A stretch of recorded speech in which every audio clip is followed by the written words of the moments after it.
So normal పూజలు ఆపేయండి, తంత్ర పూజలు చేయండి అంటున్నారు. తంత్ర పూజలే చేయాలంటున్నాను. ఓకే. ఎందుకంటే కలియుగానికి కాళీ అధిష్టాన దేవత. ఇది కలియుగమా? కలియుగం కాదా ఇది? అడుగుతున్నా నేను. ఇది కలియుగమే కదా. ఓకే. కలియుగంలో ఎందుకు చెప్తున్నాను అంటే, సత్యయుగంలో ఇదే కామాఖ్య పీఠ గురించి మనం మాట్లాడుకున్నట్టయితే, సత్యయుగంలో అమ్మవారి యోనిస్థానం, ఇప్పుడు కామాఖ్యలో అమ్మవారి యోనిస్థానం ఉన్నదని అందరికి తెలిసిన విషయం. లేదు, మీరు టాపిక్ మొత్తం డైవర్ట్ చేస్తారు. లేదు, నేను పర్ఫెక్ట్ టాపిక్ లోనే ఉంటున్నాను. జస్ట్ లేదు, నేను అడిగిన క్వశ్చన్ ఏంది, నార్మల్ పూజలు చేసే వాళ్ళ గురించి అని మాట్లాడి మీ అమ్మగారిని ఉదాహరణ మీరు తీసుకొని రావడం జరిగింది. సో అంటే ఆ పూజలు చేయడం వల్ల అసలు పుణ్యమే లభిస్తలేదు, ఏం లేదు అని అంటున్నారు. ఆ పూజలు చేయడం వల్లనే మీ అమ్మగారు ఇంత మంచిగా ఉన్నారేమో. ఆ పూజలు లేకుంటే ఏదైనా హెల్త్ ప్రాబ్లం గానీ ఏదైనా వస్తుండొచ్చు. సో జనాలందరినీ తాంత్ర మార్గంలోకి రావాలని చెప్పి దేవుణ్ణి చేరుకోవడం, దానికి సిస్టమ్ అవసరం అండి. ఓకే.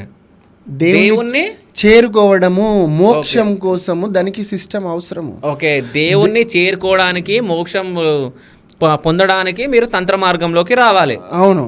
సో ఇప్పుడు మీరు తంత్ర మార్గంలో ఉన్నారు. తంత్ర మార్గంలో ఉన్నా. ఎందుకు అని అంటే దీనికి నేను ఉదాహరణ మార్గంలో లేదు, మీరు చెప్పిన దానికి నేను అడుగుతున్నా. తంత్ర మార్గంలో మీరు ఇప్పుడు ఉన్నారు. దేవుడి దగ్గరికి చేరిర్రా మీరు? మోక్షం వచ్చిందా మీకు? మోక్షం వస్తే నేను ఇక్కడ ఎందుకు ఉంటా అండి? ఇంకా సాధన చేస్తున్నారు కదా. మోక్షం అంటే చనిపోయిన తర్వాత వచ్చేది. ఓకే. దేవుని దగ్గర చేరుకున్నారా? చనిపోయినాకనే చేరుకుంటారంటారా? తంత్ర సాధన చేయడం కేవలం మోక్షం కోసమే. భోగ భాగ్యాలతో పాటు మోక్షం ఇస్తారు అని మా గ్రంథాలు చెప్పినాయి. తంత్ర గ్రంథాలు. భోగ భాగ్యాలు ఎప్పుడు వస్తే? చనిపోయినాక వస్తే, చనిపోక ముందు వస్తే? చనిపోక ముందే భోగ భాగ్యాలు అనుభవించుకుంటే మోక్షాన్ని చేరుకోవడమే తంత్రం.